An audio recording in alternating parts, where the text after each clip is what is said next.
బ్రహ్మం గారు తాను ఈ బ్రాహ్మణుల వీధికి వెళ్ళినప్పుడు ఆ బ్రాహ్మణులు తమను అడ్డగిస్తారు. ఏమయ్యా, ఇద్దరు శిష్యులు చేర్చుకున్నావు, సిద్ధయ్యని కక్కడిని ఇద్దరిని చేర్చుకున్నావు, ఒకడేమో సాయిబు ఒకడే మాదిగవాడు, వీళ్ళిద్దరిని తీసుకొస్తున్నావు, ఒంటరిని కూడా అయిపోతున్నావు, నువ్వు మా వీధుల్లోకి ఎందుకు వస్తున్నావు చెప్పినప్పుడు అసలు నీకు అసలు మాదిగవాడంటే ఎవడో తెలుసు, మీ కులం ఎక్కడుంది అనేటువంటి దాన్ని అతను స్వయంగా చెప్పినటువంటిది అనమాట.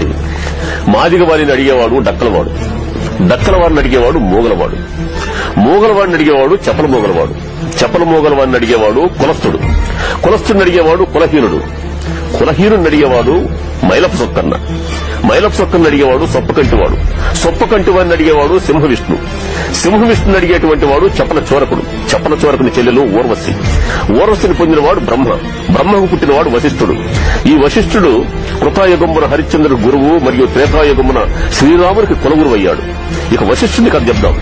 వశిష్ఠుని భార్య చండాలి, చండాలి కుమారుడు శక్తి, శక్తి భార్య చపలాత్మ, చపలాత్మ కుమారుడు పరాశరుడు, పరాశరుని భార్య కైవర్తి, కైవర్తి కుమారుడు వ్యాసుడు, వ్యాసుని కుమారుడు ధృతరాష్ట్ర పాండవులు. మీరు ఆ స్థానంలో ఉన్నటువంటి వాడు మాదిగోండి ఎందుకు విమర్శిస్తావాయను అని చెప్పేసి ప్రశ్నించేసి వాళ్ళ చేత నమస్కారం చేయించుకున్నట్టు మహానుభావుడు వీరబ్రహ్మేంద్ర స్వామి గారు.